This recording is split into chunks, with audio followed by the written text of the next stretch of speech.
오늘은 곧 명절이죠. 우리 명절이 1년에 한 2번 이렇게 있죠. 추석 있고 또 뭐 있죠? 괜히 명절 얘기만 해도 기분이 좋은가 봐요. 다들 웃으시는데. 그래서 추석이 언제죠? 13일인가요? 그래서 앞뒤로 쉬든가 그런 것 같아요.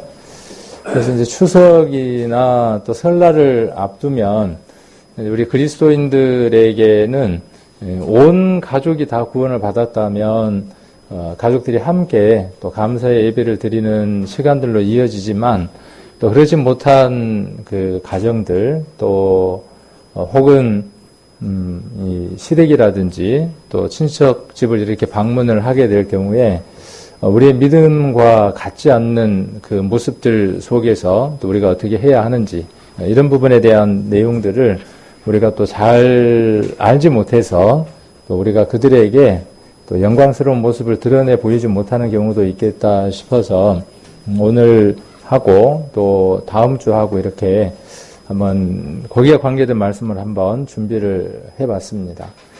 고린도전서 10장 같이 한번 보시겠습니다. 고린도전서 10장 20절 한 구절만 같이 한번 읽겠습니다. 10장 20절 같이 읽겠습니다. 대저 이방인의 제사하는 것은 귀신에게 하는 것이요 하나님께 제사하는 것이 아니니 나는 너희가 귀신과 교제하는 자 되기를 원치 아니하노라. 아멘. 이 이방인의 제사할 때 제사가 있고 하나님께 제사할 때 제사가 있습니다. 하나님께 하는 이 제사에 대한 내용을 우리가 이야기하려면 많은 시간을 소요해야 하죠. 그런데 우리 성도님들은 이 제사가 어떤 것인지를 너무나 잘 알고 계시죠. 구약에 하나님께서 인간의 모습으로 오셔서 우리에게 이루어 주실 것에 대한 모형과 그림자로서 성막이라고 하는 것을 주시고 그곳에서 양과 염소라고 하는 그 제물 고기를 주시고 피를 주셔서 그 피가 하나님이 원하시는 절차에 따라서 뿌려지고 하나님이 그 제사를 받으셨을 때에 하나님께서 우리와 하나님의 관계를 회복하시고 하나님 앞에 거룩한 자로 의로운 자로 인쳐주시는 것, 그 행위에 우리가 들어가는 것, 그것을 가리켜서 구약의 제사라고 이야기를 합니다.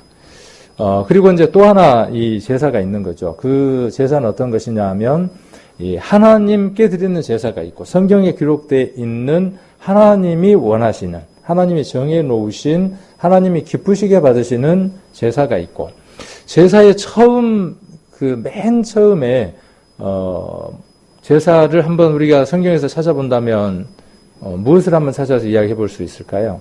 맨 처음 하나님 앞에 드렸던 제사를 성경을 통해서 한번 찾아본다면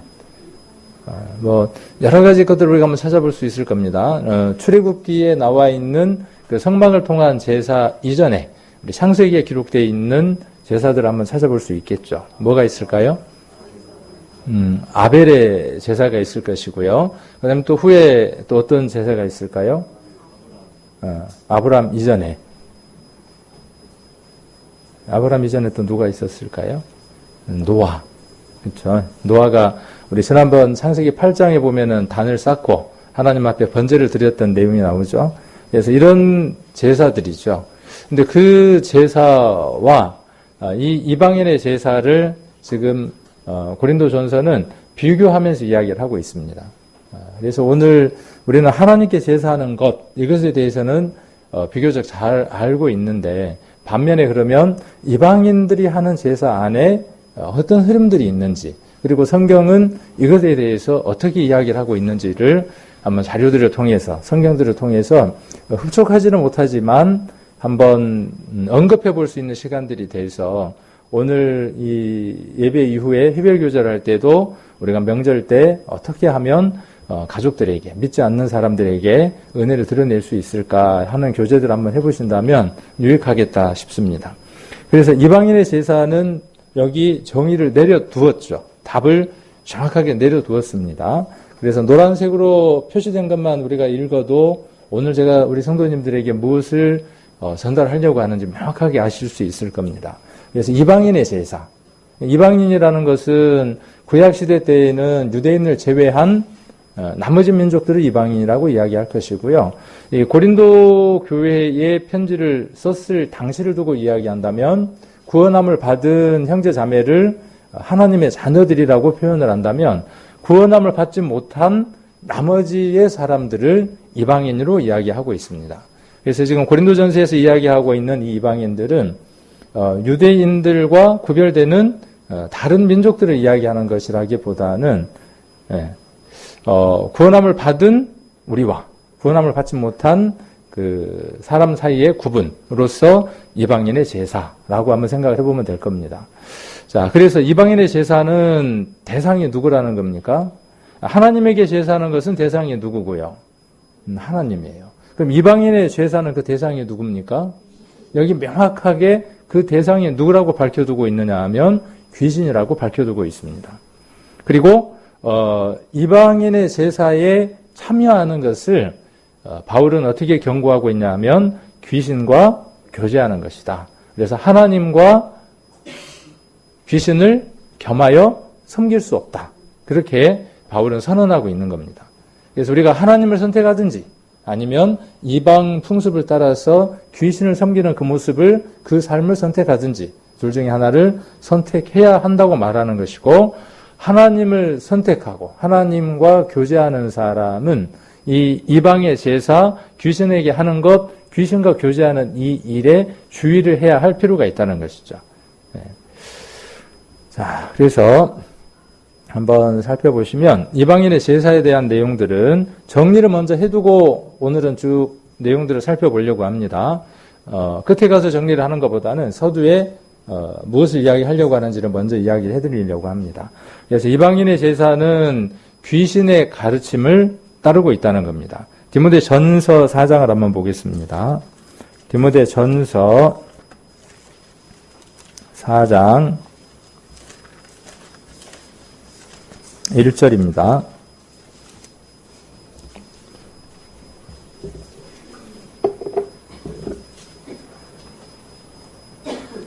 자, 4장 1절 같이 한번 읽겠습니다. 그러나 성령이 밝히 말씀하시기를 후일에 어떤 사람들이 믿음에서 떠나 미혹해하는 영과 귀신의 가르침을 쫓으리라 하였으니 이 디모데 전서도 바울이 누구에게 이야기하고 있는 거냐 하면 교회에서 사역을 하고 있는 목회를 하고 있는 디모데에게 준 글이죠. 그래서 교회에서 사역을 할 때 이러한 일들이 있을 수 있으니까 이러한 현상들이 나타날 수 있으니까 주의하고 경계하라고 이야기를 하고 계시는 거죠. 그러니까 이 대상이 지금 누구냐 하면 이미 구원함을 받은 한 사람 혹은 교회를 두고 이야기를 하는 것이죠. 그러니까 교회 안에 후일에 어떤 사람들이 나타나는 겁니다. 그러니까 이건 세상 밖에 이런 일이 일어나는 게 아니라 믿는다고 하는 사람들 안에 교회 안에 믿음 속에 있다고 하는 사람들에게 믿음을 떠나고 미혹해야 되는 일이 있을 거라는 거죠. 그러면 누가 미혹하느냐? 미혹하는 존재가 누구냐라고 이야기를 하느냐 하면 이 미혹하는 영이다. 그렇게 이야기를 하고 있고 그 다음에 귀신의 가르침을 쫓는 일이 있을 것이라는 겁니다. 자, 귀신이 있나요? 없나요? 단답형으로. 있어요. 귀신은 어떻게 생겼나요? 제가 귀신을 한번 봤거든요. 그러니까 다들 지금 이상하게 저를 쳐다보시는데 뭔 귀신이 쓰나라 까먹는 소리를 하냐고. 예전에 제가 시골에서 학교를 다녔는데 밤에 늦게 그 집에를 가려고 자전거를 타고 가다가 뚝방을 쭉 지나가는데 아카시아 나무에가 그 비닐을 걷어가지고 그 아카시아 나무 위에다가 막 펼쳐놓은 거예요.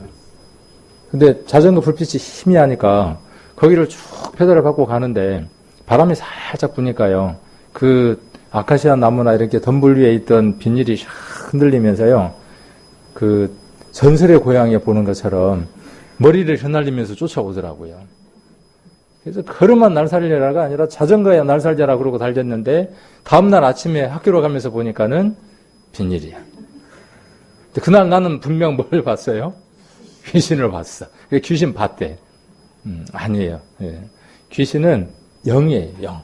그래서 귀신이 하는 일이 뭐냐 하면 미혹해 하는 일을 하는 거예요. 귀신이 하는 일은 어떤 일을 하느냐 하면 하나님을 믿지 못하도록 하는 일이 귀신이 하는 일이에요. 그러니까 사단이 했던 일이 뭐냐 하면 하나님을 대적하는 일을 했던 자가 사단이에요. 그 사단의 조계가 누구냐 하면 귀신이에요. 그러니까 사단, 마귀, 사탄, 뭐 여러 가지로 이야기를 하죠. 그들의 조계가 귀신입니다. 귀신은 어떻게 자기의 일을 해나갈까요? 어떻게 이렇게 미혹하게 할까요? 힌트가 여기에 있습니다. 귀신은 어떻게 자기의 일을 하겠냐는 거예요. 아까 제가 본 귀신처럼 그렇게 나타날까요? 그리고 이제 오늘 이야기하려고 하는 것처럼 명절날 조상들에게 상을 거나하게 이렇게 차리면 조상신이, 그렇죠? 조상신이잖아요. 조상 귀신이잖아요. 몸이 오는 게 아니고 영이 조상의 그 영이 와서 그날 어떻게 해요? 후손들이 차린 밥상을 맛있게 잡수시고 어떻게 한다고요? 간다고. 자, 그렇게 뭘 받았어요? 가르침을 받았어요. 근데 그 가르침이 어떤 가르침이라고요? 오늘 결론이 뭐냐면 귀신의 가르침이라고요. 그렇게 올 수가 없다고요. 성경이 사실이라면 그렇게 올 수가 없는 것이고요. 성경이 거짓이다 그러면 그것도 가능할 수 있어요. 귀신은 어떻게 오느냐 하면 그렇게 오지 않습니다. 우리가 잘 아는 것처럼 요한복음에 기록되어 있는 것처럼 사단은 사람 안에다가 생각을 넣는 존재예요. 그러면 내가 귀신 들릴 수 있을까요? 없을까요? 내가 어떻게 귀신이 들려? 성령을 받은 사람인데. 귀신 들릴 수 있어요. 귀신의 생각과 하나가 되어줄 수 있어요. 사단은 무엇을 넣는 자냐 하면 생각을 넣는 자예요. 맨 처음 창세기가 이야기하는 게 뭘까요?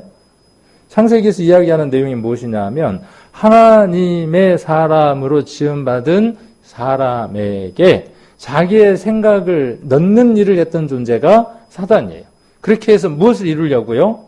하나님하고의 관계를 하나님과 교제하는 것, 그렇죠? 하나님과 교제하는 그 일을 깨뜨리기 위해서 한 일이 뭐냐면 사단이 하와 안에 생각을 넣은 것이었죠. 그래서 보암직하고 먹음직하고 지혜롭게 할 만큼 탐스러운 생각이 들어왔어요. 자, 그러니까 하와가 무엇에 덜커덕하고 걸린 거죠? 귀신에게 덜커덕하고 걸린 거예요. 사단에게 덜커덕하고 걸린 겁니다. 생각이 들어오니까 그 다음 어떻게 됩니까? 마음이 어떻게 돼요? 그것을 먹고 싶은 마음을 품게 돼요. 그래서 그것을 취하게 되는 거죠. 귀신이 하는 일이 이 일인 겁니다. 자, 무엇을 나누려고 한다고요? 하나님하고의 교제를 끊으려고 하는 것이 귀신이 하는 일입니다. 자, 죽은 자는 다시 돌아올 수 없어요. 누가 그렇게 말씀하셨습니까? 예수님이 그렇게 말씀하셨고 성경에 분명히 그렇게 기록되어 있기 때문에 그렇습니다. 그래서 다시 돌아와서 어떤 것을 다시 할 수 없어요. 그래서 귀신의 가르침이고 그 다음에 배후에 누가 있냐 하면 귀신의 배후에는 사단이 있는 겁니다. 그 사단이 이 일을 하는 겁니다. 우리 전도서 3장 21절에 보시면 이렇게 기록되어 있죠. 전도 집회 때 너무나 많이 읽고 하는 성경이죠. 인생의 영은 어디로 올라가고 아래로 내려가고, 인생의 영혼은 어디로 올라가고 위로 올라가고, 짐승의 혼 어떻게 됩니까? 아래고 땅으로 내려가요. 그래서 끝나버리고 마는 겁니다. 그러나 사람은 끝나고 만다고요? 아니다고요. 그래서 우리가 욥기에 기록되어 있는 대로 나의 이 가죽 이것이 썩은 후에 내가 육체 밖에서 하나님을 만난다라고 기록하고 있습니다. 그가 하나님을 만나서 하나님과 일생을 교제하며 살았던 사람이라면 하나님 나라로 보냄을 받는 것이고, 그가 하나님과 상관없는 삶을 살았다면 그 영이 영원한 음무로 불못으로 던짐을 받는 겁니다. 그런데 우리가 하나님 나라에 가는 것이 어려운 것이었어요? 쉬운 것이었어요? 일생을 교회를 다녀야 되나요? 물론 그렇게 하면 좋겠죠. 그런데 하나님 나라에 가는 것은 어려운 것이 아니라는 것을 우리는 무엇을 통해서 알 수 있냐 하면 예수님과 함께 십자가에 못 박혔던 한 강도를 통해서 우리는 너무나 잘 알고 있죠. 함께 두 강도가 예수님을 힐난하고 비난하다가 한 강도, 누군지는 모르지만 한 강도가 어느 편인지는 모르지만 무엇이라고 이야기를 합니까? 우리가 지은 죄에 대한 대가를 받는 것이 마땅하지만 저에게는 죄가 없다. 당신의 나라 임할 때에 나를 기억해달라고 하는 그 회개의 한마디, 예수 그리스도를 모셔드린 그 한마디, 그가 예수님으로 하여금 어떤 약속을 받게 되느냐 하면 오늘 내가 나와 함께 낙원에 있으리라고 하는 약속을 받죠. 그래서 죽으면 몸은 죽은 자의 것입니다. 죽었는데 무슨 또 죽은 자의 것이야? 죽은 자가 죽은 자들이 장사 지내도록 버려두고 라고 말씀하셨죠, 예수님이. 그래서 그 육신은 영에 죽어 있는 그 사람들에 의해서 처리되어지지만 그의 영은 어떻게 되어져 있는 거죠? 예수님과 함께 낙원에 가 있는 것이죠. 이걸 잘 기록하고 있는 게 누가복음 15장인가요? 누가복음 16장에 보시면 부자와 나사로의 얘기가 있죠. 이 얘기에 대해서 지난번에 누가 한번 목이 아프라고 이렇게 외치면서 말씀하셨나요? 기억이 안 나시나요? 누가가 외쳤는데 그 설교를 했어요. 누가가 쓴 글을 갖고 설교를 했어요. 크게 외쳤어요. 누가 외쳤죠? 오전도사님이 지난번에 아주 간절하게 그런 말씀을 하셨죠. 누가복음 16장에 나와 있는 이 내용은 비유도 상징적인 것도 아닙니다. 이것은 실제로 있을 일을 예수님이 말씀해 주신 겁니다. 그래서 세상에서 마음껏 하나님을 생각하지 않고 살아가도 부자로 살아갈 수 있다. 그 부자가 죽어서 어디에 내려가고 음부로 내려가고 거지가 죽어서 누구 품에 안기우고 거지로 살아가지만 그 안에 하나님을 만날 수 있다라는 거예요. 그렇죠? 누구든지 하나님 만날 수 있다는 겁니다. 그 거지가 죽어서 아브라함의 품에 안겼어요. 이 아브라함의 품에 안겼다는 것은 뭐냐 하면 약속을 이어받았고 하나님 나라를 기업으로 소유했다고 하는 의미이기도 합니다. 누가복음 16장 한번 보겠습니다. 누가복음 16장.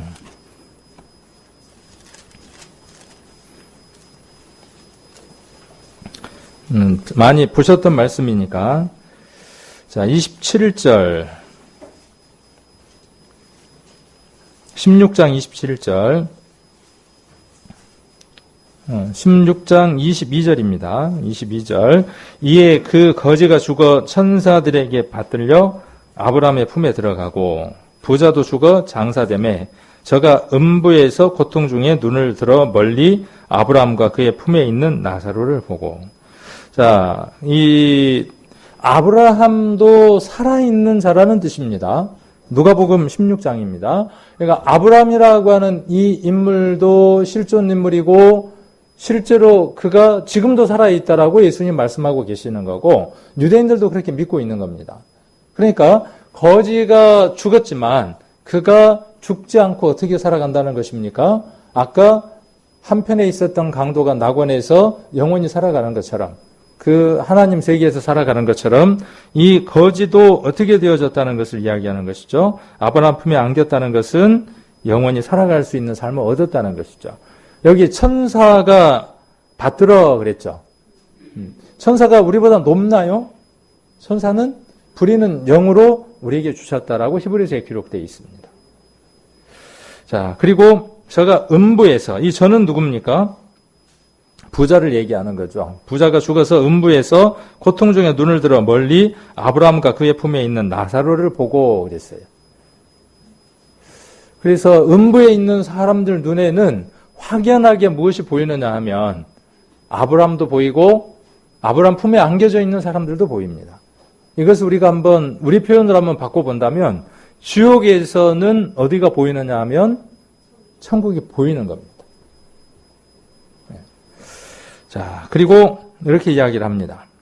24절 불러 가로되 아버지 아브라함이여 나를 긍휼히 여기사 나사로를 보내어 그 손가락 끝에 물을 찍어 내 혀를 서늘하게 하소서. 내가 이 불꽃 가운데 고민하나이다. 26절 이뿐 아니라 너희와 우리 사이에는 큰 구렁이 있어 여기서 너희에게 건너가고자 하되 할 수 없고 거기서 우리에게 건너올 수도 없게 하였느니라. 하나님이 그렇게 놓으셨다는 거죠. 그 사이에 구렁이 있어서 건너올 수가 없다는 거예요. 자, 이게 그냥 비유나 상징적인 것이나 이런 것들로 들립니까? 이렇게 풀어버리는 사람들도 있어요. 2명씩 짝을 지어 다니는 여호와 증인이라고 하는 사람들이 지옥이 어딨냐고. 예루살렘 밖에 있었던 쓰레기 소각장을 지옥이라고 이야기를 했지, 그건 지옥이 아니다. 천국이 어디 영원한 곳이냐? 그렇지 않다. 천국은 땅에서 영원히 사는 것이다. 그렇게 이야기하고 있죠. 그러나 그렇지 않다고 하는 것들을 우리는 이 성경을 통해서 배울 수 있습니다. 만일 우리가 이렇게 한번 생각을 해봅시다. 우리가 명절날 그렇게 제사를 드리고 그 조상들이 자손들이 드리는 그 음식을 먹고 그 다음에 먹고 난 이후에 자식들에게 복을 빌어준다. 복을 준다. 그렇다 그러면 안 올 조상이 있겠습니까? 그리고 복을 안 줄 부모가 어디 있겠습니까? 그렇죠? 만일 여러분들이 죽어서 자손들이 있는 곳에 와서 복을 줄 수 있다면 여러분들 죽어서라도 어떻게 하겠습니까? 저는 죽어서라도 어떻게 하고 싶으냐 하면 보호해주고 쏟아 부어주고 싶죠. 잘 되는 길로 인도하고 싶죠. 그러나 생이 끝나면 이 세계에 더 이상 관여할 수도 없고 올 수도 없다는 사실이죠. 그 사실에 대해서 누가복음은 너무나 잘 이야기를 하고 있죠. 그래서 27절에 보시면 가로되 그러면 구하노니 아버지여 나사로를 내 아버지의 집에 보내소서. 내 형제 5이 있으니 저희에게 증거하게 하여 저희로 이 고통받는 곳에 오지 않게 하소서. 만일 조상이 있어서 믿지 않고 지옥을 갔다면 그 지옥에 가 있는 영들이 귀신이라고 하는 형태로 이 세상을 떠돌다가 사람들이 챙겨주는 그 음식을 먹고 배불리게 먹는 게 아니라 올 수 있다고요, 없다고요? 올 수 없다고요. 여기 올 수 없어요. 그러니까 뭐라고 이야기하는 거죠? 대신 보내달라고 이야기를 하죠. 근데 대신 보내는 것도 가능해요, 불가해요? 대신 보내는 것도 불가해. 왜 불가하냐? 그럴 필요가 없는 이유가 성경이 있으니까 성경을 듣고 그들이 깨닫고 구원받을 것이라는 거예요. 자, 올 수가 없어요. 만일 올 수 있다면 뭔 얘기를 하고 가겠습니까? 올 수 있다면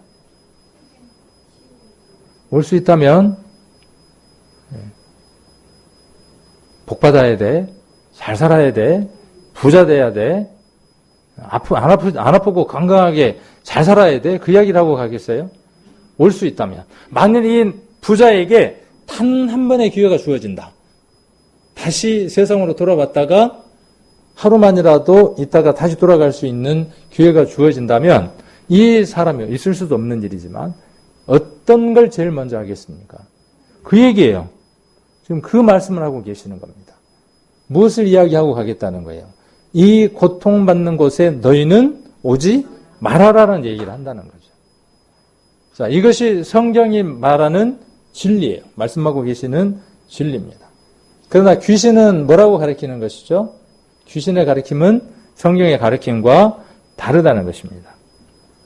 에베소서 2장을 한번 보겠습니다. 에베소서 2장. 에베소서 2장입니다.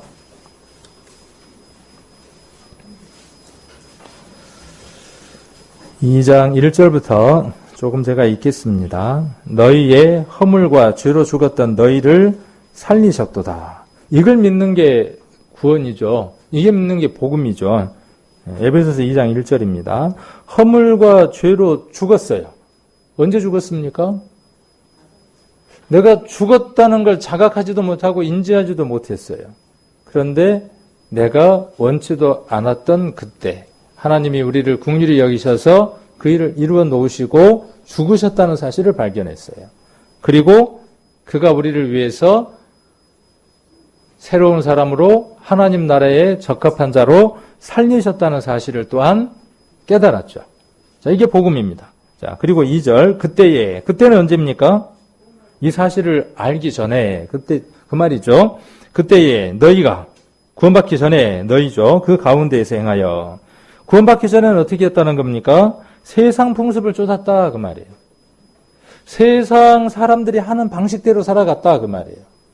자, 이 풍속이라는 말이 무슨 뜻이냐 하고 제가 한번 사전을 찾아보니까 옛날부터 그 사회에 행하여 온 사람의 생활 전반에 걸친 습관이에요.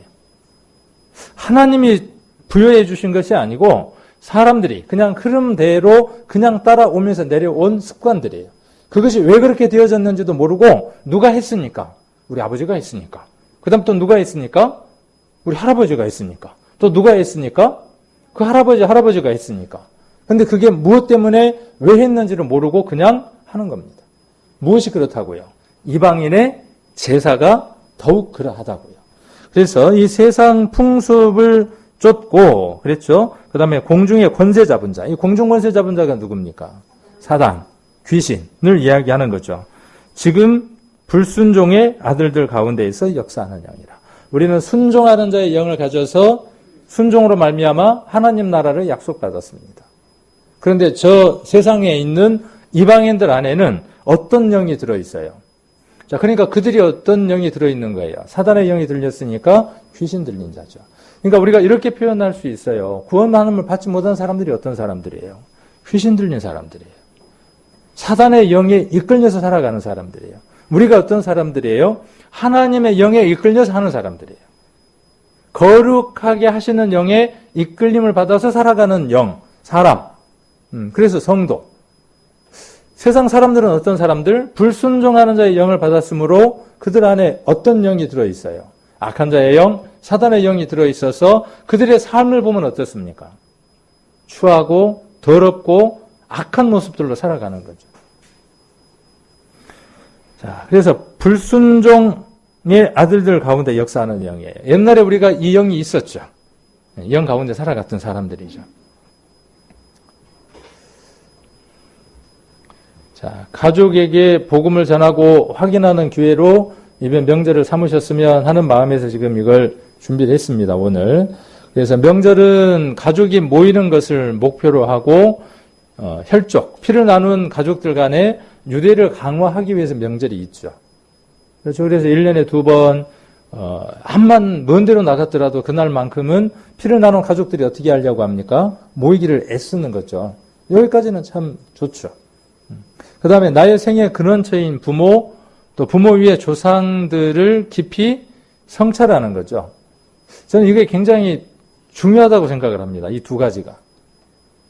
피를 나눈 형제 자매들이 한 자리에 모이는 것, 그리고 갈등 없이 그 시간 유대를 나누는 것, 그리고 내가 어머니와 아버지가 없이는 내가 존재할 수 없다는 것, 그리고 할아버지와 할머니, 그 위에 때가 없이는 내가 존재할 수 없다고 하는 이 성찰, 이것은 굉장히 중요하다고 생각을 합니다. 그런데 어디까지 올라가 봐야 하겠어요? 어디까지? 어디까지 올라가야 하겠습니까? 그것이 누구로부터 말미암았다는 것, 하나님으로부터 우리가 왔다고 하는 것에 대한 성찰이 있을 때, 발견이 있을 때 진정 행복한 거죠. 그런데 그 믿음을 공유하지 못하니까 명절날 갈등이 있는 거죠. 그래서 이 유대를 위해서 불화가 없기 위해서 우상 숭배를 하는 일, 이방인의 제사에 우리를 참여시키는 일들이 있을 때 우리가 어떻게 해야 되느냐 하면 분별하고 해야 하지 않아야 할 것들을 하지 않아야 할 이유가 있는 거죠. 무엇 때문에요? 무엇 때문에 그렇게 해야 하느냐 하면 그들과 다른 것을 드러내 보여서 우리가 가지고 있는 믿음들을 그들에게 전달하기 위한 겁니다. 목적은 이것이에요. 근데 방법도 어떻게 해야죠? 방법도 오늘 그렇게 배웠죠? 제사는 귀신한테 하는 건데 귀신한테 속아갖고 하는 꼬라지들 좀 보소. 뭔 절을 하고 자빠졌대요. 그러면은 그날 유대 관계가 되겠어요? 안 되겠어요? 안 되죠. 모르니까 어떻게 해야 되겠어요? 모르니까. 그것을 알 수 있도록 기다려야 하고 내가 구원을 받은 것처럼 그들에게도 그 구원이 이룰 수 있도록 인내와 지혜가 필요하겠죠. 자, 그래서 신앙에 위배되는 조상 조배. 조배라는 건 뭐죠? 조상들에게 절하는 거죠. 죽은 자들에게 절하는 것. 산 자에게 절하는 것에 대해서 성경은 금하지 않습니다. 그러나 죽은 자를 제사하고, 그죠? 죽은 자를 제사하는 겁니다.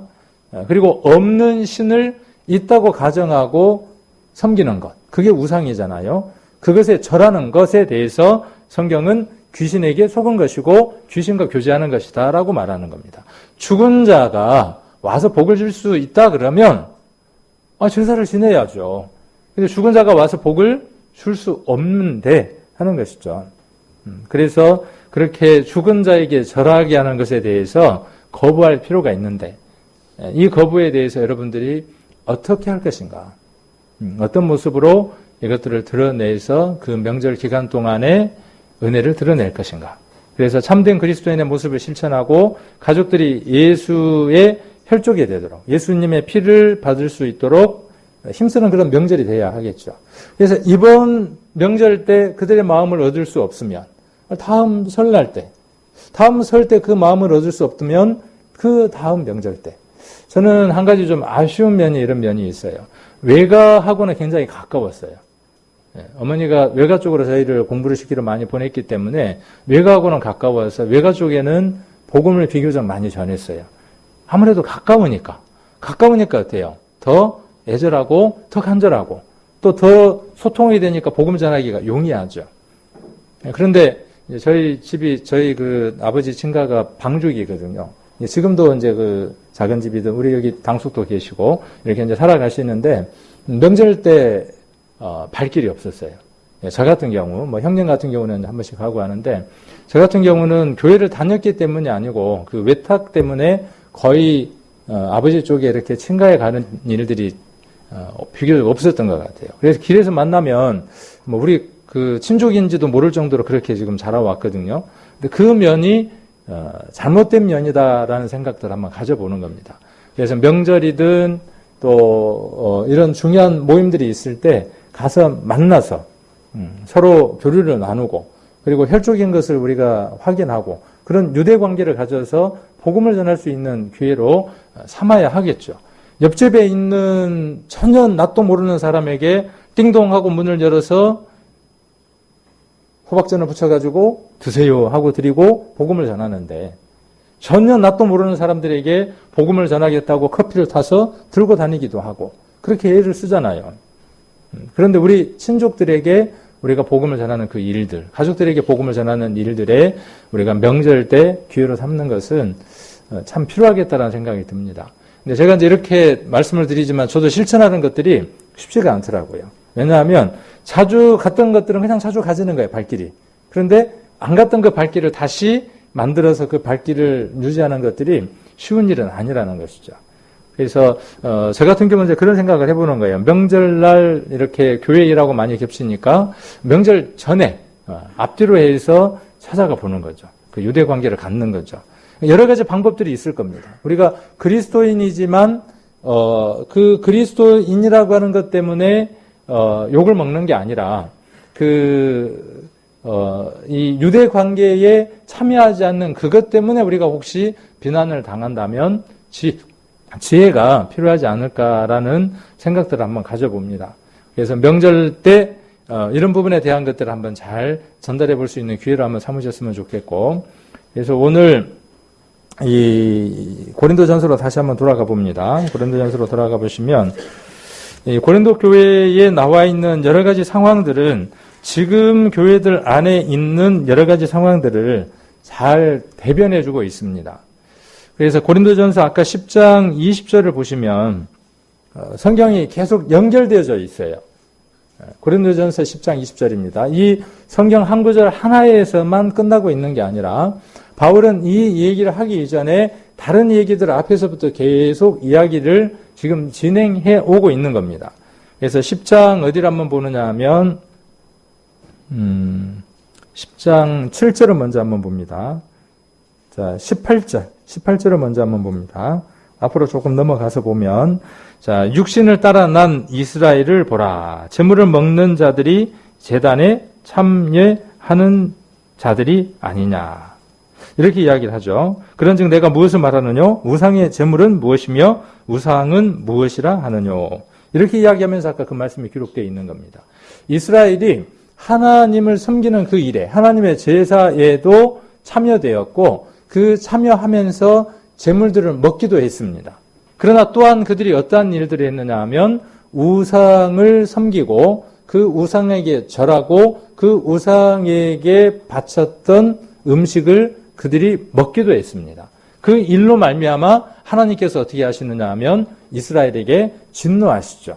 그 내용들은 바울은 또 앞에서 서술을 하고 있습니다. 7절 한번 보겠습니다. 7절. 10장 7절입니다. 저희 중에 어떤 이들과 같이 너희는 우상 숭배하는 자가 되지 말라. 기록된 바 백성이 앉아서 먹고 마시며 일어나 뛰논다 함과 같으니라. 그들이 어떻게 했느냐 하면 이렇게 우상 숭배를 했다. 그리고 연이어서 지금 어떤 내용이 나옵니까? 8절에 어떤 얘기가 나옵니까? 저희 중에 어떤 이들이 간음하다가 하루에 2만 3천 명이 죽었나니 우리는 저희와 같이 간음하지 말자. 이 얘기가 왜 연달아 나올까요? 우상 숭배와 간음이 지금 연달아서 나오죠. 왜 이렇게 나왔을까요? 과거에 이스라엘 시대에 가나안의 고대 근동 지방의 우상 숭배의 절차 가운데에 반드시 빠지지 않는 것이 무엇이냐면요. 그 성전이에요. 그들이 이야기하는 신전에 있는 여자들이 있고 그 신전에 있는 여자와 그 신전에 참여한 제사를 드리려고 하는 사람의 관계들이 맺어지게 돼요. 그래서 그들을 창기라고 성경에 표현되어 있고 그 창기들과 여기 제사에 참여된 사람들이 무엇을 하느냐 하면 육체적인 관계들을 갖습니다. 그 일들이 항상 반복돼요. 그 일들이 가나안이라고 하는 바벨론에 있었던 근데 메소포타미아죠. 메소포타미아 쪽에 있었던 그들이 신을 섬겼을 때의 절차가 어떻게 되느냐 하면 반드시 만들어져 있는 어떤 우상에게 절을 하고 음식을 바치고 그 다음에 여기 7절에 어떻게 합니까? 먹고 마시고 일어나서 뛰놀아요. 그러고 난 다음에 밤이 오면 어떤 일을 하는 거죠? 그 창기들과 함께 몸을 섞어서 자식들을 낳는 거예요. 그래서 그것이 성적인 문란을 낳아요. 이것이 이스라엘 역사 안에 끊임없이 반복돼 왔어요. 그 사건을 지금 이야기를 하고 있는 겁니다. 자, 그 다음 조금 더 앞으로 8장 10절 한번 가보겠습니다. 8장 1절을 먼저 한번 보시면 8장 1절. 그래서 8장부터 어떤 얘기를 계속 지금 바울은 이야기해 나가고 있냐 하면 이 우상의 제물에 관한 이야기를 하면서 우상에 대한 제사까지 함께 지금 언급하고 있는 겁니다. 그래서 우리 우상의 8장 1절 제물에 대하여는 우리가 다 지식이 있는 줄을 아나. 다 고린도 교회에 있는 성도들이 어떻게 지금 말한다는 거예요? 바울이 지금 이렇게 이야기하는 겁니다. 고린도 교회에 있는 성도들이 우리가 우상의 제물에 대해서, 우상의 제사에 대해서 우리는 확실한 지식을 갖고 있다. 이렇게 말하고 있다는 거예요. 그 내용에 대해서는 다음 주에 한번 살펴보도록 하고, 자, 그 다음 10절 한번 보겠습니다. 10절. 자, 그래서 지식이 있다라고 말하는 사람들이죠. 자, 지식이 있는 사람을 강한 자라고 여기서 표현을 했고요. 지식이 없는 자, 우상의 제물에 대한 지식이 있는 자를 강한 자, 그 지식이 없는 자를 약한 자, 이렇게 지금 표현을 했습니다. 10절에 지식 있는 내가 우상의 집에 앉아 먹는 것을 누구든지 보면 그 약한 자들의 양심이 담력을 얻어 어찌 우상의 제물을 먹게 되지 않겠느냐. 이렇게 지금 이야기를 하고 있습니다. 그러니까 고린도 교회 성도들 가운데에 어떤 이들이 있었다는 거죠. 우상의 제물에 대해서 강한 믿음을 가진 사람들이 있는데 그들이 어떤 사람들이냐 하면 우상이라는 건 없는 거다. 우상이 어디 있냐. 하나님 한 분밖에 없는 것이지. 그러니까 그들이 우상에게 바치고 절하고 제물이었다고 생각하는 것이지 실제로 그건 음식은 아무것도 아닌 것이다. 그러니까 그 음식 먹어도 어떤 거다? 괜찮다. 라는 믿음을 가진 사람들이 있다는 거예요. 그 믿음을 가진 사람들을 강한 자라고 믿는 것이죠. 강한 자라고 보는 거죠. 반면에 또 어떤 사람들이 있어요. 그렇지 못한 믿음을 가진 사람들이 있어요. 그래서 그 사람들이 거기 앉아서 어떻게 하니까 이거 먹어도 괜찮아. 그러니까 이거 먹어도 되는 거야. 뭐 우상이 어디 있어. 기도하고 먹으면 모든 음식은 깨끗한 거야 라고 먹는단 말이에요. 어디 앉아서. 여기 어디 앉아서 먹는 겁니까? 우상의 집에 앉아서 먹는 거예요. 이 우상의 집이 어디예요? 신전이에요. 조금 이따가 한번 사진들 한번 보여드릴게요. 신전에 이렇게 앉아서 먹는 겁니다. 꺼리낌 없이. 그러니까 지나가던 형제들이 쳐다보고 어떤 거예요? 어이, 저 형제가 교회 다니는데 만찬에 참여했단 말이에요. 지난번에 우리가 만찬 뒤에 나오잖아요. 그 만찬에 참여했던 사람인데 오늘 보니까 우상의 집에 앉아갖고 신전에 앉아갖고 뭐하고 있는 거예요? 기도를 하더니 고기를 넙죽 앉아갖고 먹는단 말이에요. 그러면 인제 구원받은 사람들이, 믿음이 연약한 사람들이 그걸 쳐다보고 어떻게 된다고 생각하겠어요? 우상이라는 게 있는데 우상의 제물을 먹는 사람들도 있네? 이렇게 되어져서 그들도 어떤 믿음으로 먹게 된다는 거예요. 그렇게 꺼림직한 믿음으로 그것들을 먹게 된다는 거죠. 그래서 이 부분에 대해서 이야기하기 위해서 바울은 지금 8장, 9장, 10장에서 이야기를 하고 있습니다. 그래서 우상의 제물을 먹는 것에 관한 내용은 다음 주에 한번 살펴보도록 하고, 오늘은 이 우상을 섬기게 된 것들에 대한 내용들을 구약으로부터 신약까지 조금 한번 살펴보려고 합니다. 자, 헬라 시대의 상업도시고 항구도시였던 고린도는 물질적으로 번성했어요. 그래서 우상 숭배와 도덕적 타락이 만연했고 그 여파가 교회까지 미쳤어요. 그래서 당시 교회들 가운데 가장 말도 많고 탈도 많았던 교회가 고린도 교회였습니다. 그래서 본 서신은 고린도 교회에서 발생하고 있는 재반 문제에 대한 질문을 받고 이를 해결하기 위해 기록한 서신입니다. 그래서 그리스도인의 소속 문제, 독신 문제, 결혼 문제, 우상의 제물을 먹는 문제, 성만찬의 본질적 의미와 임하는 자세, 성도의 죽음과 부활, 여러 가지 것들에 대한 내용을 담고 있고, 그래서 지금 시대에도 고린도 교회가 교회 안에 지금 시대에 있는 것들에 대한 답을 제시해 줄 수 있는 성경이기도 합니다. 그래서 고린도는 아까 말씀드렸던 것처럼 항구 도시였고 많은 문물과 이런 것들이 맞닿는 곳이에요. 그래서 위로는 뭐가 있고요? 위쪽으로는 그리스가 있고요. 그렇죠? 그리고 옆에 보면 조금 이걸 한번 보면, 자, 위로는 뭐가 있냐 하면, 자, 여기 그리스가 있고요. 이쪽에가. 그 다음에 여기가 고린도가 있고요. 아덴이 있죠. 아덴 그러면은 아테네입니다. 아테네. 많이 들어보셨나요? 여기는 아테네에는 뭐가 있습니까? 신들을 섬겼던 신전들이 있죠. 올림픽도 보면은 출발점들이 어디예요? 다 그곳에서 출발하고 있는 것들을 볼 수 있죠. 자, 그리고 이 1세기 정도, 고린도 교회와 이 지역에 복음이 전해졌을 당시, 여기 지금 7교회들이 이쪽에 있고요. 이 7교회들 가운데에 이 4대 교회라고 하는 것도 있는데, 어쨌든 이 1세기경에 복음이 전해질 당시에 가장 만연했던 게 뭐냐 하면 신전들이 만연하고 있었어요. 그래서 그 신전들이 바로 교회 옆에 신전이 있습니다. 어떤 게 교회고 어떤 게 신전일까요? 자, 여기가 있는 게 뭐냐 하면 신전이에요. 신전 어때요? 이게 지금 그 알렉산더가 BC 335년에 재건한 아르테미스, 그러니까 신전이라고 알려져 있는 신전이에요. 그러니까 신전이 어마어마하게 크죠. 이루 말할 수 없이 신전이 큽니다. 근데 그 옆에 지금 뭐가 붙었냐 하면 딸랑 교회가 하나 붙었어요. 이 교회가 어떤 교회냐 하면 계시록에 나오는 4대 교회라고 추정되어지는 교회예요. 예전에 그 1세기경의 교회는 아니겠지만 그 이후에 비잔틴 시대의 교회를 재건해서 만들어 놓은 교회라고 합니다. 그러니까 누가 이렇게 표현을 했어요. 큰 교회 옆에 보면 뭐가 있죠? 큰 교회 옆에 보면 수의실이 있잖아요. 주차관리실. 그렇게 표현을 했어요.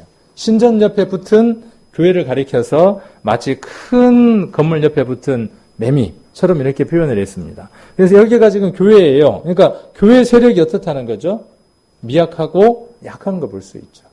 저는 이 사진 한 컷을 보면서요. 이 사진 한 컷을 제가 가서 찍었어요.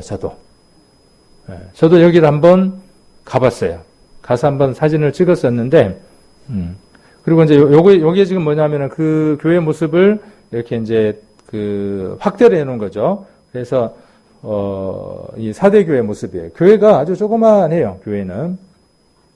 자, 이건 제가 찍은 사진이에요, 가서. 2012년도인가? 가서 찍었는데, 왜 찍어왔나 하면, 교회 모습이 어때요? 너무나 초라해요. 이 신전에 비해서 교회 모습이 너무나 초라한 겁니다.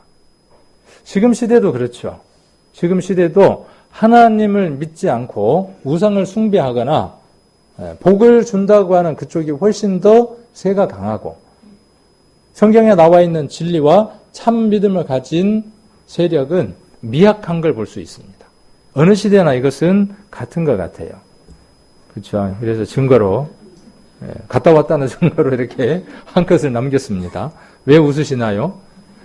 여기서 많이 본 사람 둘이 있죠. 아는 사람이라.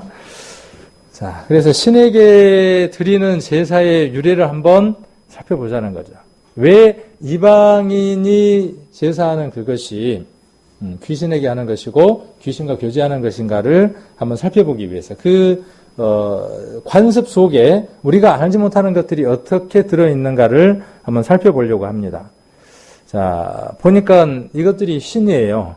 근데 이것이 무엇과 무엇의 유래가 되느냐 하면 우리가 성경에 많이 나오는 바알이라고 아시나요? 바알과 그 다음에 아세라. 그래서 바알의 신상, 아세라의 신상. 그래서 바알은 남신이에요. 남자의 형상을 하고 있는 신이고 아세라는 아스타롯, 아세라 여러 이름들로 나오는데 다 같은 이름인데 여신의 이름이에요. 그러니까 신이 여성의 성과 남성의 성을 갖고 있는 거죠. 이렇게 믿었던 사람들이 누구죠? 고대 근동지방에 메소포타미아와 바벨론, 특히 가나안에 있었던 사람들의 믿음들이 이 믿음을 갖고 있었어요. 그리고 하나님이 가나안 땅을 약속으로 주셔서 이스라엘이 그곳에 가서 살아야만 했어요. 그래서 하나님이 뭐라고 말씀하시느냐 하면 그들이 섬겼던 신, 세상이 섬겼던 그 신들을 모조리 다 없애라고 했는데 그들이 없애지 못하고 그 신들을 오히려 섬겼던 것들을 볼 수 있죠. 하나님을 섬기지 않고. 그래서 여기 보면 남신은 지금 어떤 모양을 하고 있어요? 해의 모습. 이글이글 불타고 있는 불. 해의 모습을 갖고 있고요. 그래서 바알이라는 말을 또 다른 표현으로 태양신이라고도 이야기하기도 합니다. 자, 그래서 이쪽은 보니까 여자의 모양을 하고 있고 달의 모습을 하고 있어요. 자, 요거는 이 바알 숭배의 고장 가나안 하술이라고 하는 곳에서 발굴된 유물이에요. 근데 유물인데 그 유물, 돌로 된 유물 안에 여러 가지 모양들이 새겨져 있는데 가운데에는 뭐가 있어요? 한 가운데에 이 가운데 뭐가 있습니까? 초승달이 있고요. 그러니까 대부분 하나님을 섬기지 않는 사람들, 귀신의 가르침을 받는 사람들의 특징이 뭐냐 하면 피조물을 만들어서 형상화해요. 그게 귀신의 가르침이에요. 그래서 초승달을 만들어 놓고 이쪽 옆에는 위시타르라고 돼 있고 여기는 쉐메시라고 돼 있고 이렇게 돼 있죠. 근데 요 모양이 어떤 모양이냐 하면 아까 이야기했던 것처럼 태양의 모양을 하고 있습니다. 이 위시타르라고 하는 것은 후에 여신인데 이게 가나안이 믿는 무엇이냐 하면 아스타롯, 여신이에요. 여신, 아세라. 그래서 고대 바벨론의 사랑과 전쟁의 여신이고 애굽의 오시리스와 동일한 신입니다. 그래서 가나안에서는 아스타롯, 아세라 등으로 바뀌었어요. 그 다음에 이 슈메시라고 하는 것은 쉐메시, 발음이 어렵네요. 일종의 바퀴 모양이죠. 태양빛을 형상으로 해놓은 태양신이 말을 끄는 수레를 형상화해 놓은 게 이 쉐메시, 발음이 안 되네요. 랍니다. 자, 이걸 누가 섬겼다는 거예요? 이스라엘 민족이 들어가기 이전의 백성이었던 가나안들이 섬겼던, 이방에 섬겼던 신의 모습들이에요. 형상들의 모습들입니다. 근데 요걸 한번 보자는 거죠. 이거. 자, 이 모양과 이 모양이 어때요? 비스무리한가요? 발음이 잘 안 되네. 비슷한가요? 네. 요거는, 요게 어딜까요? 요거 어딜까요? 바티칸 시티의 광장이에요, 광장. 로마 카톨릭 바티칸의 광장의 모습이에요. 근데 이 모습이 무엇과 똑같이 닮아 있느냐 하면 태양신의 바퀴를 표현하는 것과 동일해요. 그리고 이 꼭대기에 가운데 뭐가 하나 서 있죠, 지금. 까맣게 뭐 서 있는데 뭔지는 모르겠지만 하나 서 있죠. 자, 이걸 뭐라고 이야기하느냐 하면 오벨리스크라 그래요. 혹시 들어보셨나요? 터키라든가 여러 나라에 가면 뭐가 있냐 하면 꼭 여러 모양의 뭐가 있냐면 기둥들이 세워져 있어요. 그 기둥들. 그걸 뭐라 그러냐면 오벨리스크라고 이야기를 하거든요. 그래서 오벨리스크를 제가 사전에서 한번 찾아보니까 고대 이집트에서 태양 숭배의 상징으로 세워진 기념비를 가리켜서 뭐라고 이야기하냐면 오벨리스크라고 하는 겁니다. 그러니까 신을 섬겼던 기념비가 뭐냐 하면 건축물들이 뭐냐 하면 이 오벨리스크예요. 그리고 그 위에 반드시 뭐가 있냐 하면 이렇게 바퀴 모양들이 태양신의 모양들이 그 위에가 있는 거죠. 자, 근데 바티칸이 지금 어떤 모양을 하고 있다는 거죠? 바티칸이 이 바퀴 모양을 하고 있고 이렇게 나중에 한번 인터넷 같은 데도 찾아갖고 한번 연구를 한번 해보세요. 얼마나 그 카톨릭 안에 이런 많은 속임수들, 거짓들이 들어있는가를 알 수 있습니다. 그리고 이게 뭐냐 하면 그 오벨리스크예요. 자, 이렇게 이집트의 여러 곳에 가면 신전들 앞에 이렇게 오벨리스크가 세워져 있습니다. 그리고 이것은 가운데 있는 이것은 뭐냐 하면 이스라엘이 가나안 땅에 들어가서 그들이 없애야 할 그 대상들을 오히려 섬기고 있는 모습이에요. 그래서 이렇게 기둥이 있고요. 오벨리스크 기둥이 있고 위에 뭐가 있습니까? 아까 바퀴 모양의 형태가 있죠. 아까 쉐메쉬 발음이 안 됐네 라고 하는 게 있죠. 네. 그래서 바알신이에요. 바알신. 태양신을 숭배를 했어요. 그리고 이것은 카톨릭에서 사용하는 교회 성당 안에 있는 기물이에요. 보면 오벨리스크를 상징하는 것들이 이렇게 세워져 있고 위에 태양을 뜻하는 것들이 함께 이렇게 있습니다. 그냥 우연히 만들어진 것들이 아니라 그들 안에 이런 것들이 들어있는 것들을 볼 수 있습니다. 자, 열왕기 하를 한번 보겠습니다. 열왕기 하.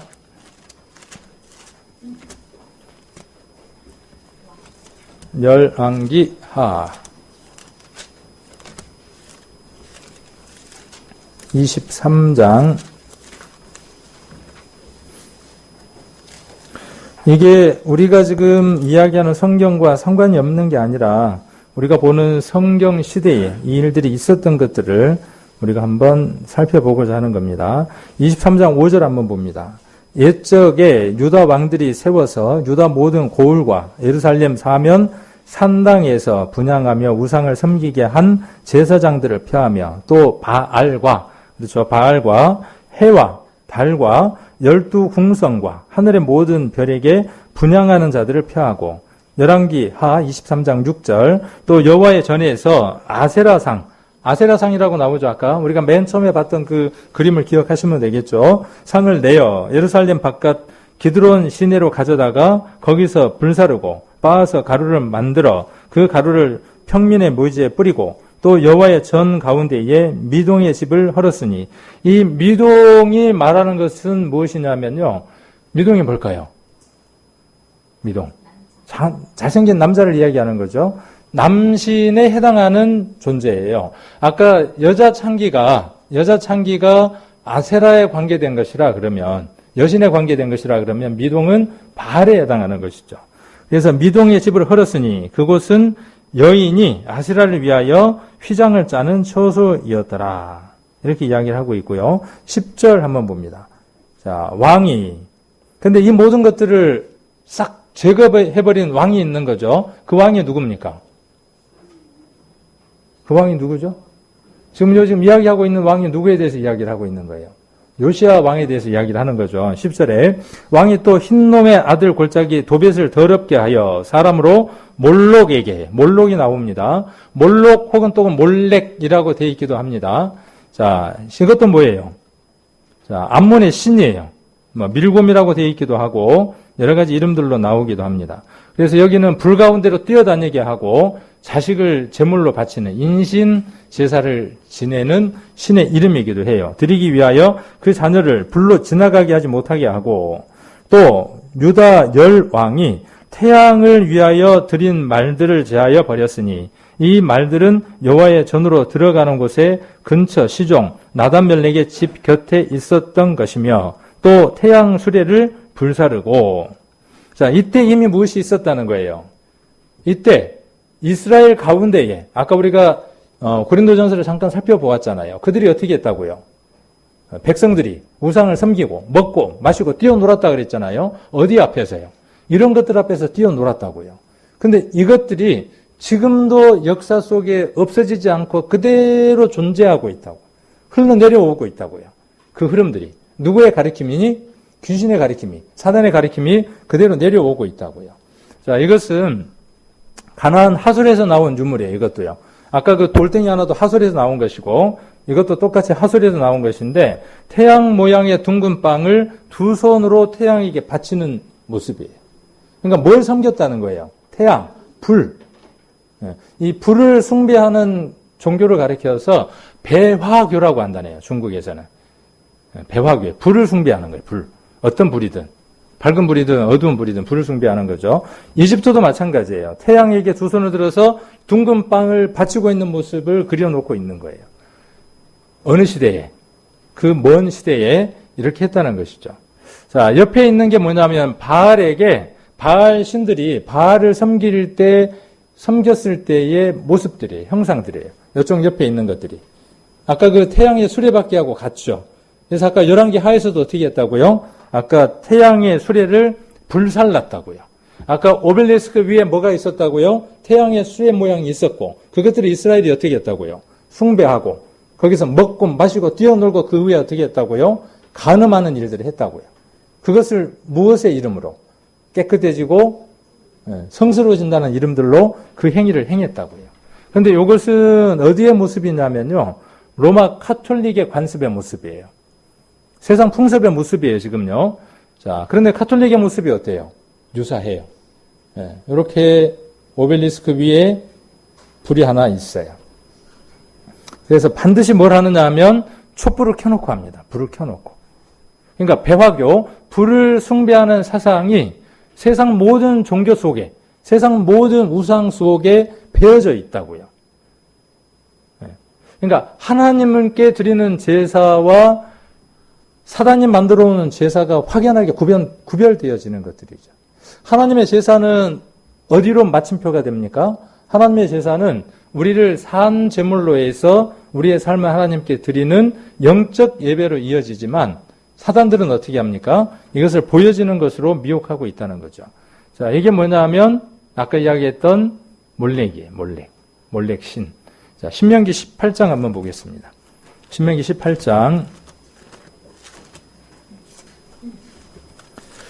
성경에 기록되어 있는 이 시대에 있는 일들이 실제로 있었던 사건들이고 그리고 지금도 세상 사람들 속에 이 일들이 반복되고 있는 거죠. 9절 한번 봅니다. 레위기 18장 20장에도 나와 있는 내용인데 시간이 없으니까 18장 9절 먼저 한번 보겠습니다. 내 하나님 여호와께서 내게 주시는 땅에 들어가거든 너는 그 민족들의 가증한 행위를 본받지 말 것이니 그 아들이나 딸을 불 가운데로 지나가게 하는 자나 복술자나 기륭을 말하는 자나 요술하는 자나 무당이나 진언자나 신접자나 박수나 초언자를 너희 중에 용납하지 말라. 이 진언자가 뭐예요? 진언. 주문을 외워서 마법을 거는 거고 신접이 뭐예요? 신접. 주술로서 죽은 자와 의사소통을 하는 영매자를 이야기하는 거고 박수는 점쟁이를 이야기하는 거고 초언은 죽은 자의 영을 불러서 어떻게 하는 겁니까? 미래를 점치는 거예요. 이게 다 뭐라는 거죠? 귀신이 가리키는 가리킴이고 속임수라는 거죠. 자, 거기에 뭐가 나오냐 하면 몰렉이 지금 나오고 있고 레위기 18장을 먼저 같이 한번 보겠습니다. 레위기 18장.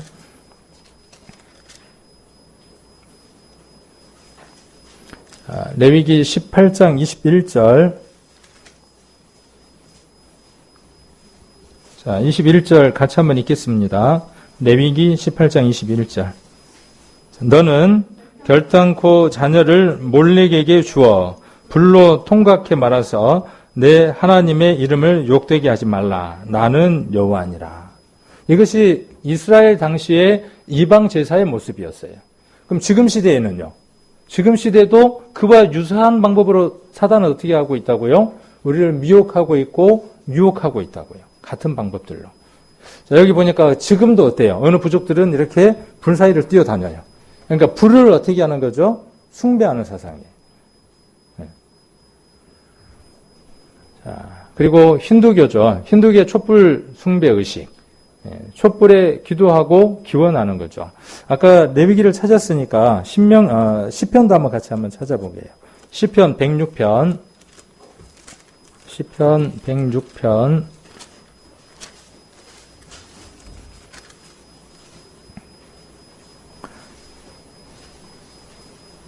자, 28절부터 38절까지입니다. 28절부터 38절까지를 제가 읽겠습니다. 저희가 또 바알 부월과 연합하여 죽은 자에게 제사한 음식을 먹어서, 여기도 보니까 죽은 자에게 제사한 음식을 먹었어요. 그러면 이 풍습이 최근에 생긴 풍습입니까? 오래전에 있었던 풍습입니까? 우리 고유의 풍습인가요? 아니에요. 죽은 자에게 제사 지내고 먹는 이 음식의 풍습이 우리나라에서 대대로 내려오는 풍습이 아니라는 사실이에요. 귀신에게 속혀져서 만들어진 의식이라는 거죠. 이 바알볼이라는 말이 무슨 말이냐 하면 부월의 바알 그 말이에요. 부월의 바알. 부월이라는 곳에 바알. 그래서 태양신을 이야기를 하는 겁니다. 그래서 연합하고 죽은 자에게 제사한 음식을 먹고 그 행위로 주를 경록케 함을 인하여 재앙이 그 중에 유명하였도다.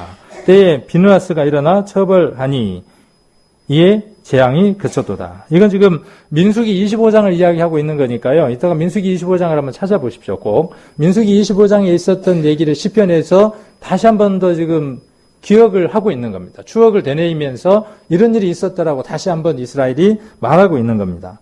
자, 31절 이 일에 저희를 의로 정하였으니 대대로 무궁하리로다. 자, 그리고 34절 저희가 여호와의 명을 쫓지 아니하여 이족들을 멸하지 아니하고 열방과 섞여서 그 행위를 배우며 그 우상들을 섬김으로 그것이 저희에게 올무가 되었도다. 저희가 그 잔으로 사신에게 제사하였도다. 무죄한 피 곧 저희 자녀의 피를 흘려 가나안 우상에게 제사함으로 그 땅이 피에 더러워졌도다. 그래서 민수기에 있었던 사건을 이야기를 하면서 이렇게 시편에서 이야기를 하고 있는 겁니다.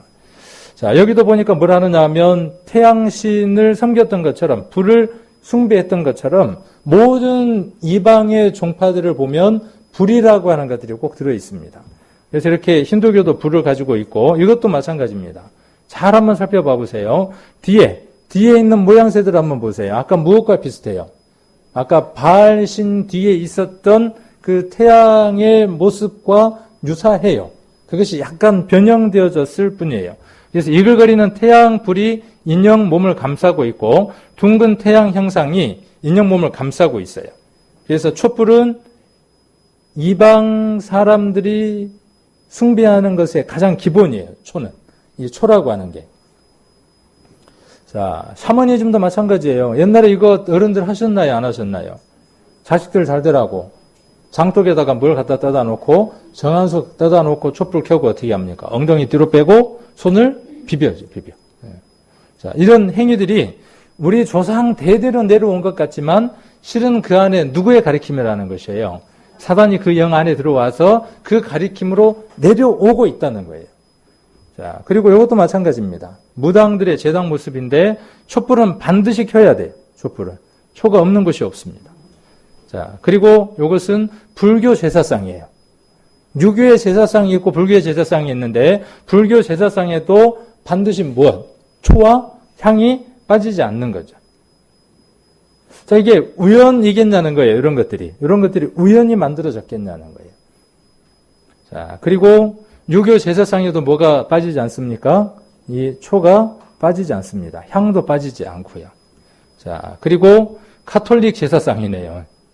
하나님을 믿는다고 하는 카톨릭이 지금 어떻게 하고 있습니까? 이렇게 제사상을 차려요. 그리고 제사상 차리는 방법이 나와 있어요. 명절이 되면 제사상을 차리는 거죠. 자, 거기에도 반드시 뭐가 빠지지 않아요? 초가 빠지지 않고 마리아상이 빠지지 않습니다. 향도 빠지지 않습니다. 그리고 이렇게 제사상을 차리라고 매뉴얼까지 있어요. 자, 그리고 이것은 카톨릭이 무엇을 하고 있는 모습이죠? 유교, 불교의 제사상과 카톨릭의 무엇을요? 아까 바알을 숭배했던 그 사상이 합쳐져 있는 걸 볼 수 있습니다. 그러니까 카톨릭은요, 정말 우상의 본거지예요. 사단이 득실거리는 곳입니다. 카톨릭은. 자, 그런데 카톨릭만 그러냐 그 말이죠. 세상 풍습이 어디까지 들어와 있습니까? 교회도 마찬가지예요. 이거 상상이나 돼요? 교회에다가 지금 뭘 해놓은 겁니까? 추수감사절이라고 하는 이름으로 뭘 갖다 놨어요? 호박 갖다 놓고, 뭐, 대추 갖다 놓고, 이것저것 막 갖다 놓는 거예요, 이렇게. 그리고 뭐 하는 겁니까, 이렇게? 네. 이게 지금 바른 모습이겠냐는 거예요, 이게. 그러니까 교회라고 하는 것 속에 귀신의 가리킴과 하나님이 원치 않는 것들이 들어오고 있음에도 불구하고 그들이 이것을 알고 있지 못하다는 거죠. 자, 그래서 조상에게 드리는 제사는 언제 시작이 됐느냐 하면, 언제부터죠? 아까 보니까 대대로 귀신의 가리킴에 따라서. 그래서 조상 제사는 외래 문화라는 겁니다. 우리 고유의 문화가 아니라 어디에서 들어왔느냐 하면 중국에서 들어왔어요. 그래서 그 내용들은 이제 기록해 놓은 것이고, 자, 그리고 중국의 주공이라고 하는 사람이 만든 관습인데, 이 사람이 철저한 불효자였다네요. 어마어마하게 불효자였는데, 부모님 돌아가시고 난 이후에, 효자로 탈바꿈하기 위해서, 1년 동안 양식으로서 돌아가신 부모님에게 제사를 지냄으로 효자 노릇을 했다는 것에 유래되어서 조상 제사가 만들어졌다고 하는 유래를 갖고 있다는 거죠. 원래 중국에도 없었던 것들이죠. 자, 그리고 우리나라의 조상 제사의 유래를 보면 정치권에서 그 교묘하게 이용하기 위해서 이시 조선 때 태조 이성계가 쿠데타를 통해서 정권을 장악하고 민심을 얻지 못하니까 무학대사를 통해서 얻고자 한 방법이 무엇이었느냐 하면 제사였습니다. 우리가 이런 역사적인 흐름들을 안다면 우리가 그런 가족들이 그런 일들을 할 때 그 일들에 관한 내용들에 대해서 우리들의 심령 안에 우리들 마음 가운데에는 분명한 구별이 되어져 있어야 한다는 것이죠. 그래서 이것은 하나님이 원하는 것이 아니라 하나님이 원치 않는 일들을 하고 있다는 겁니다. 그래서 정교일치를 하기 위해서 그들이 만들어낸 것이 뭐냐 하면 조상 제사라고 하는 것을 만들어냈다는 겁니다. 속임수죠. 백성들을 속이기 위한 속임수로서 제사를 만들어냈고 지금까지도 그것이 관습이라는 이름 하에 아까 풍속이라고 하는 이름 하에 명절이 되면 습관적으로 어떻게 하고 있는 거죠? 습관적으로 그냥 그렇게 우리 아버지 때부터 해왔으니까 조상을 섬겨야 하니까 이런 이름들로 이 일들을 하고 있다는 겁니다. 우리가 이 일들에서 구별되어져서 참으로 하나님 앞에 온전한 제사를 드리는 이 예배 가운데 있을 수 있다는 것은요, 큰 복인 것이죠. 그래서 이 복 안으로 우리 가족들이 들어올 수 있도록 많은 기도가 필요하고, 이렇게 틀렸으니까 당장 고쳐야 돼가 아니라 그들을 위한 간절한 기도가 있어야 되고, 그들에게 명절 때 희생하고 봉사하고 드려지는 모습들로 여러분들이 시간들을 보내서 그들에게 우리가 전하는 말들이 힘이 있을 수 있도록 그런 유대의 관계를 가질 수 있는 명절들이 되기를 원하고, 이번 명절은 아니지만 다음 명절 때 그들의 마음이 열려서 예수님을 받아들이고 이 우상에게 제사 드리는 그 일들로부터 벗어나 하나님께 예배 드릴 수 있는 가족들이 될 수 있도록 우리 성도님들이 기도하고 애쓰는 그런 명절이 되시기를 원합니다.